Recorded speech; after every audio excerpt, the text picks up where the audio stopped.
Olá, essa aqui é a aula 3 do módulo 1 e vamos ver a tafonomia.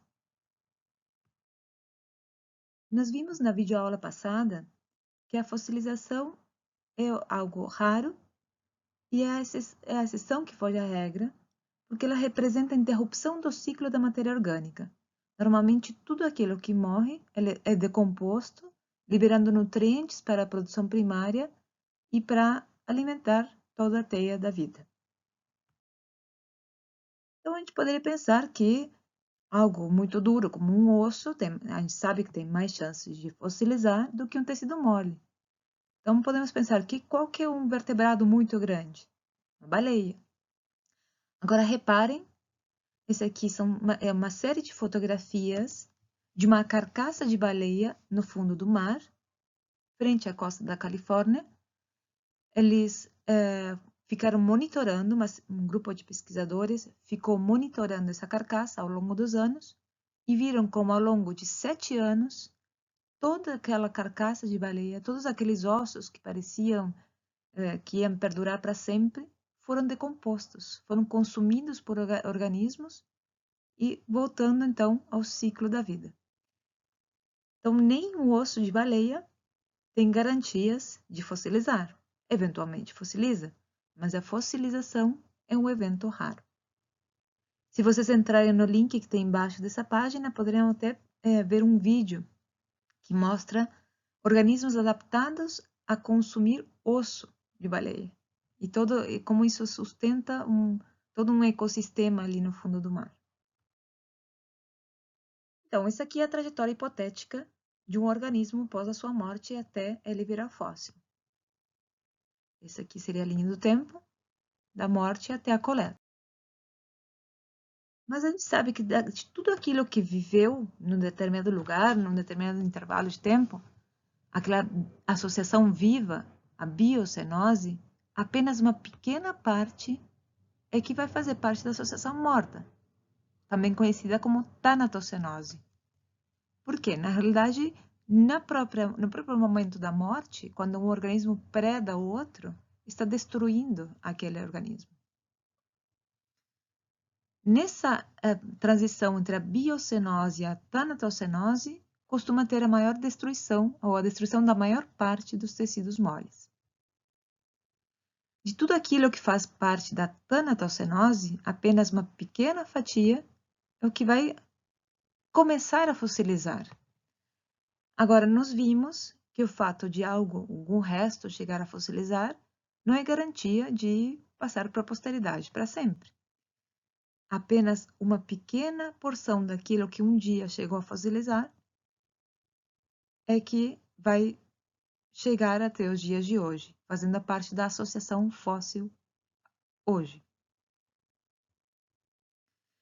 Toda essa trajetória, tudo que acontece desde a morte do organismo, desde que aquele resto é soterrado, ou aquele vestígio é soterrado, até o momento em que ele é coletado, analisado por um paleontólogo, tudo isso aí é objeto de estudo da tafonomia. Tafonomia é um termo cunhado por Efremov em 1940 e vem de tafos, que significa sepultamento, e nomos, que significa leis. Então, seriam as leis do sepultamento. Esse aqui é um gráfico que mostra vários grupos que vocês viram na biologia animal recentemente, na disciplina de biologia animal. E temos, então, da esquerda para a direita, temos os cnidários, anelídeos, artrópodes, equinodermos, cordados e moluscos. O que diferencia esses grupos em termos gerais? Né? Quanto mais para a esquerda, mais frágeis eles são, em termos de eles não têm partes duras, mineralizadas, que possam ser mais facilmente preservadas nos sedimentos. Já no extremo da direita, nós temos moluscos que têm conchas, ou vertebrados que têm ossos. Então, quanto maior, quando tiver mais partes duras, mais resistentes à destruição eles vão ser. Agora, o fato deles resistirem à destruição não significa que eles vão ser preservados inteiros. Então, eles podem ser preservados apenas fragmentos de concha, ou conchas que já sofreram muita abrasão, muito desgaste. No outro extremo, no extremo da esquerda, então, temos os cnidários ou anelídeos apenas de corpo mole. Claro que tem cnidários ou corais que têm mais facilidade, mas uma mãe d'água. Uma mãe d'água é praticamente água. Então, quais são as chances de uma mãe d'água fossilizar? São mínimas. Agora, se porventura fossilizar, ela vai ser bem fossilizada, vai ser uma situação de preservação excepcional, como a preservação de tecidos moles em vertebrados. Normalmente temos preservação só de ossos, mas eventualmente, então, podemos ter um organismo de corpo mole muito bem preservado. A questão é, quanto mais frágil for, mais fácil de decompor for o organismo, menos representado ele vai estar no registro fóssil. Agora, aqueles mais resistentes, como as conchas de moluscos, eles vão resistir mais, têm mais chances de fossilizar, mas em compensação, quando nos achamos ele numa rocha, nós não temos garantias que ele tenha vivido naquele local e que seja representante daquela camada exatamente, porque ele pode ter ficado no ambiente vários ciclos, ele pode ter sido depositado, erodido, depositado novamente.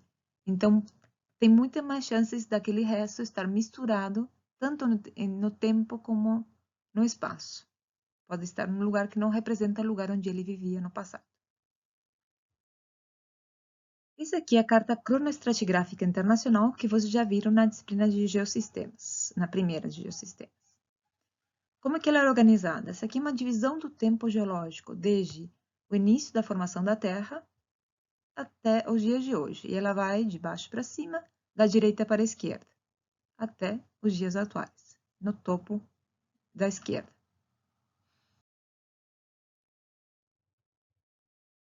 Reparem que do lado direito, essas três colunas têm a escala de tempo em milhões de anos. Aqueles numerozinhos pretos à direita de cada coluna. Já na coluna da esquerda, da direita, desculpem, a escala de tempo está em bilhões de anos. Ainda lembrando que vocês já viram na disciplina de Geossistemas, na primeira de Geossistemas, então, tudo isso aqui é o Paleozoico, a Era Paleozoica, isso aqui é o Mesozoico e isso aqui é o Cenozoico.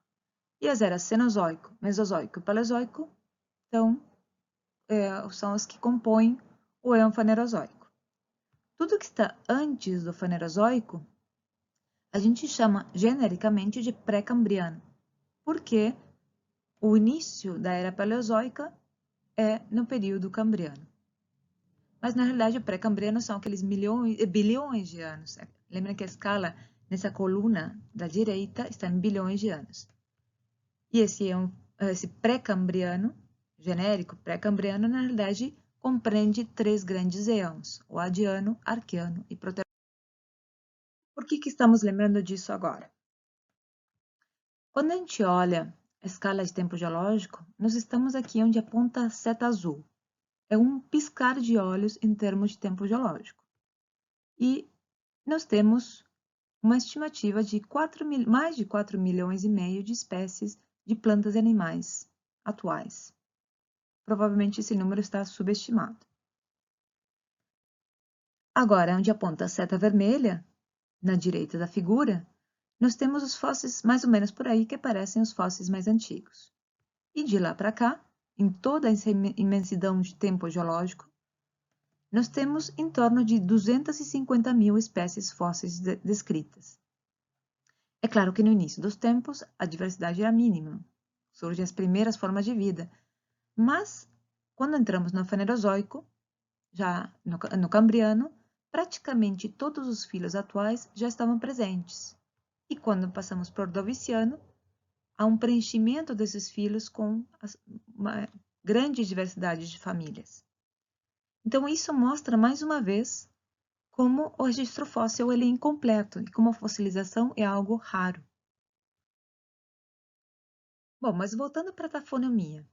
Então, de acordo com a definição de Efremov, que foi quem cunhou o termo, a taxonomia é o estudo das leis que governam a transição dos restos orgânicos da biosfera para a litosfera. A definição moderna de Berensmeyer e Kidwell, de 85, a taxonomia é o estudo dos processos de preservação e como eles afetam a informação no registro fossilífero. Ou seja, o próprio estado de conservação de um fóssil, ele também nos fornece informação do ambiente onde aquele fóssil foi formado ou do ambiente de fossilização, do ambiente diagenético daquele fóssil. Que é a linha do tempo desde a morte até a recuperação do fóssil. A taxonomia compreende, então, duas amplas subdivisões.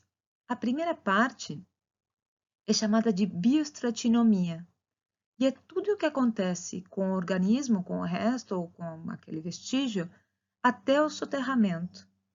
Quando é um organismo, então a gente pode pensar em morte, a decomposição dos tecidos ou necrólise, a desarticulação e transporte. Vai ter tudo isso? Não necessariamente. Pode ter transporte, pode não ter, pode ter desarticulação ou não.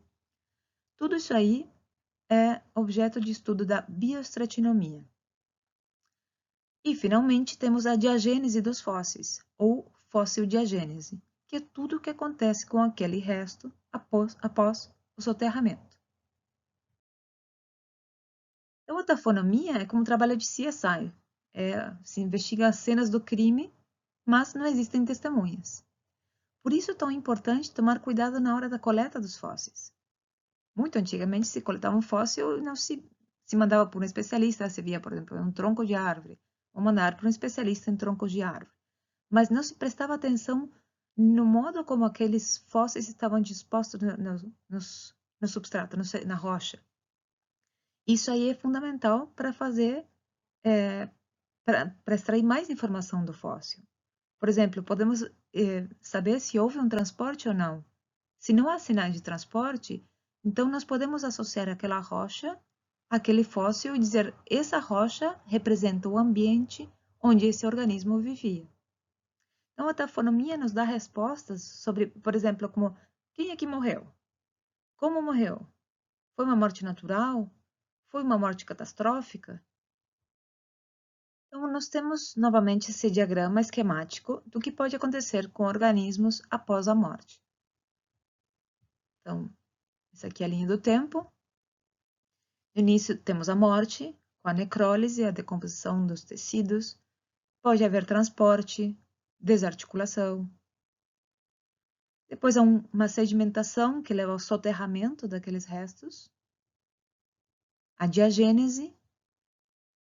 E, por último, a tectônica pode soerguer aquela camada, aquelas rochas, e com a erosão, aqueles restos podem ficar novamente expostos na superfície. Esse intervalo entre a morte e a sedimentação, ele é essencial para a preservação, porque quanto menor o tempo entre morte e soterramento, maiores as chances. Lembra daquela baleia? Ela ficou 7 anos, em 7 anos passou de um esqueleto completo a praticamente nada. Agora, se tivesse sido soterrado, aqueles ossos não estariam mais expostos à ação de compositores e de organismos que se alimentam do osso e poderia ter fossilizado. Agora, a diagênese, ela vai, dependendo dos processos diagenéticos, das condições diagenéticas, vão ser gerados diferentes tipos de fósseis. Agora vamos ver exemplos de tipos de fossilização. E vamos começar pela criopreservação. Crio vem de gelo. Então, criopreservação nada mais é do que preservação no gelo. Então, da mesma maneira que a gente, quando quer conservar um alimento, congela, um animal morto num lugar gelado, cheio de gelo, onde tem precipitação de neve, ele pode ficar preservado como se fosse num freezer gigante, freezer natural. Aqui temos uma fotografia, um exemplo de um filhote de mamute que passou pelo processo de criopreservação. Tem vários exemplos de mamutes recuperados no gelo nas regiões frias do Alasca, norte do Canadá e Sibéria. Então, são espécies já extintas, mas que têm recuperação de fósseis muito bem preservados, com preservação de tecidos, músculos, pele, até o conteúdo estomacal completo, dá para saber do que estava se alimentando o organismo, graças a essa criopreservação. Agora, qual que é a limitação da criopreservação? É que o gelo mais antigo que nós temos na Terra não chega nem a 1 milhão de anos. Então, não temos como recuperar fósseis criopreservados muito antigos. Esse aqui é outro exemplo de mamute que foi encontrado congelado, criopreservado. Estaria completo, mas dá para ver que a parte de baixo, que não estava exposta, tem a pele, os músculos, tudo completo, mas a parte de cima ficou exposta e teve outros animais carniceiros que se alimentaram. Imaginem como é uma carne com milhares de anos. Não sei como seria. Outro exemplo de preservação, agora de novo fazendo analogia com alimentos, a gente quer preservar, congela o máximo, né, possível. Agora, quando não tinha refrigeração, o que as pessoas faziam para conservar a carne? Salgavam. Por quê? O sal, ele retira a água da carne e com isso preserva. Exemplo do charque, da carne de sol. Então, na verdade, esse sal que ajuda a extrair a umidade da carne e com isso se preserva, é, de certa maneira, um processo de mumificação. O que é mumificação? O resto, aquele organismo ali em lugares muito áridos, se perde umidade e tem uma preservação dos tecidos, não tem condições propícias para a decomposição pela ausência de umidade. Aqui temos o exemplo de um fóssil mumificado. Aqui temos mais o Brachylophosaurus canadensis, conhecido como Leonardo. Então, nós temos não apenas a preservação de ossos, que é o mais fácil de preservar, porque já é mineralizado, mas também temos a preservação de músculos, por exemplo. Outra maneira de preservar com todos os detalhes, uma preservação total, é em âmbar. Então, o âmbar se forma a partir da resina de árvores. Então, algum organismo, algum ser vivo, um inseto, um pequeno anfíbio, ele pode ficar preso, pode grudar naquela resina, depois ser recoberto pela resina e ficar, então, ali a salvo, preservado da decomposição total. Com isso, se preserva como fóssil. Temos também a preservação em lagoas asfálticas. Tem lugares onde brota asfalto e o efeito como uma areia movediça. Tem um lugar muito famoso nos Estados Unidos que chama de La Brea. Tem em Trinidad e Tobago também. Em alguns lugares, então, onde qualquer organismo que entrasse ali poderia ficar aprisionado como uma areia movediça. E, pela viscosidade do meio, não tem oxigênio. Então, os organismos que se afogassem ali têm altas chances de se preservar, de fossilizar de maneira bastante completa, como nesse exemplo desses insetos da figura aqui à direita embaixo. E em cima tem uma representação da megafauna pleistocênica. Isso aí não são animais atuais, mas é apenas uma representação mostrando o tipo de fóssil que foi recuperado nesse local, ali nos Estados Unidos, na Califórnia. Outra maneira de ter uma boa preservação é em concreções. Aqui nós temos, então, concreções com peixes. Eles são muito comuns na bacia do Araripe, no nordeste do Brasil. E como que se formam essas concreções? Tudo começa quando o organismo morre e bem no início da decomposição são liberados compostos químicos, produtos da decomposição, que propiciam a precipitação de minerais em volta daquele resto.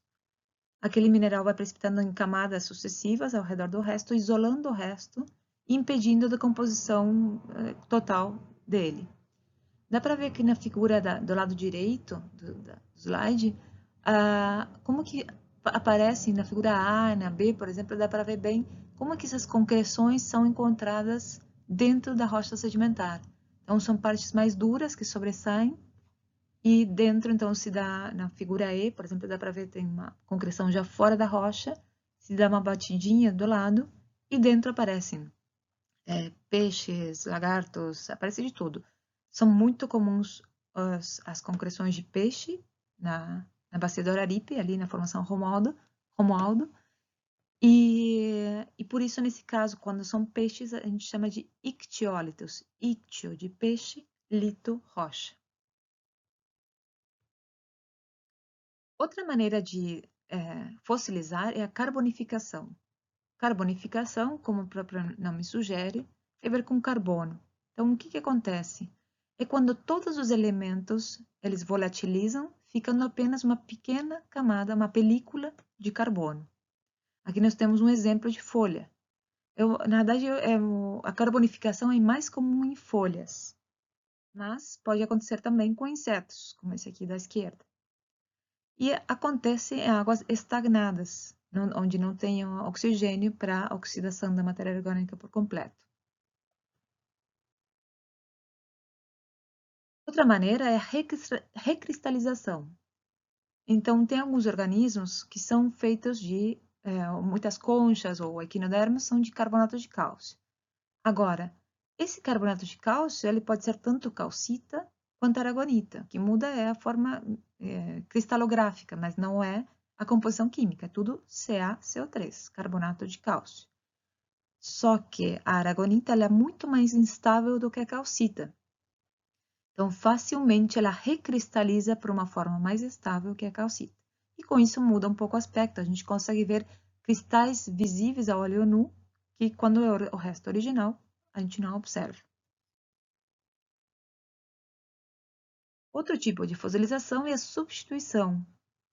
É quando as condições geogenéticas dentro da rocha são propícias para a precipitação de um mineral que vai progressivamente substituindo o mineral original. Aqui nós temos um exemplo de um amonoide, um molusco amonoide piritizado. Originalmente ele era de carbonato de cálcio e aquele carbonato de cálcio foi substituído por pirita, aquele ouro dos tolos. Então ele confere à concha um aspecto metálico. Aqui outros exemplos de fossilização, temos a incrustação. Então, do lado esquerdo da fotografia, temos uma concha de molusco gastrópode atual, não modificada, e à direita desse molusco, temos outra concha que ela está toda incrustada por fora com o carbonato de cálcio. Esse carbonato de cálcio ou outros minerais também podem precipitar internamente ao resto, principalmente se o resto é poroso. Nesse caso, a gente chama o processo de permineralização. Então, o osso ele é todo poroso. Então, dependendo do meio da rocha, das condições da água que percola naquela rocha, acidez ou a composição também daquela água que percola, que depende também da natureza das rochas por onde aquela água percola, obviamente. Então, as condições podem ser propícias para a precipitação de minerais dentro daqueles espaços vazios. Esses minerais podem crescer, se expandir até o ponto de estourar aquele resto. Então, aqui temos um exemplo de um osso. As partes brancas correspondem ao osso original, a hidroxiapatita, e o resto, a parte mais escura, então, é mineral que foi crescendo aos poucos, no início nos espaços vazios, e depois foi expandindo. A permineralização também, alguns pesquisadores usam só para ossos, mas nos troncos, nós também temos espaços vazios dos vasos condutores, que também podem ser preenchidos por outros minerais. Mas nos troncos, o que temos muitas vezes é uma substituição. Então, podemos ter os dois processos, a substituição do tecido vegetal, da celulose, por sílica, por exemplo, e também podemos ter um preenchimento dos espaços vazios, uma permineralização. Temos também os moldes, então esse aqui é um molde externo de uma concha, dá para ver. E aqui temos moldes internos, então a cavidade interna é preenchida por sedimentos, depois a concha é dissolvida e temos o molde interno. Mas o que se tem, na verdade, na rocha sempre é, quando a concha se dissolve, temos um molde interno e externo, que temos um molde dentro da rocha. Quando esse molde é em 2D, sobre um plano, não é exatamente 2D, porque é um relevo, obviamente, mas quando é sobre um plano, a gente chama de impressão. Aqui temos um exemplo de uma impressão de inseto, mas é muito comum, principalmente em folhas. Então, a folha se decompõe completamente, mas fica a marca dela, uma impressão. E por último, temos os icnofósseis, novamente. Aqui temos exemplos da região de Osório, do lado esquerdo. Na figura temos 4 fotografias. Um afloramento num lugar onde tem extração de areia, exploração de areia. E temos tubos que são conhecidos como ofiomorfa, que são atribuídos à ação desses crustáceos, ou caliquírios, conhecido também como corrupto, e que faz galerias, e essas galerias ficam então preservadas como icnofósseis. Outros tipos de icnofósseis, temos à direita em cima marcas de predação, esses furinhos representam marcas de predação. Aqui também embaixo à direita temos conchas com marcas, cicatrizes, que mostram a ação de tentativas de predação, né, por parte de crustáceos, nesse caso. Os furinhos de predação de cima, das conchas de cima, são de moluscos também. Então, molusco predando molusco, e aqui na de baixo é molusco com sinais de cicatrizes da ação de crustáceos.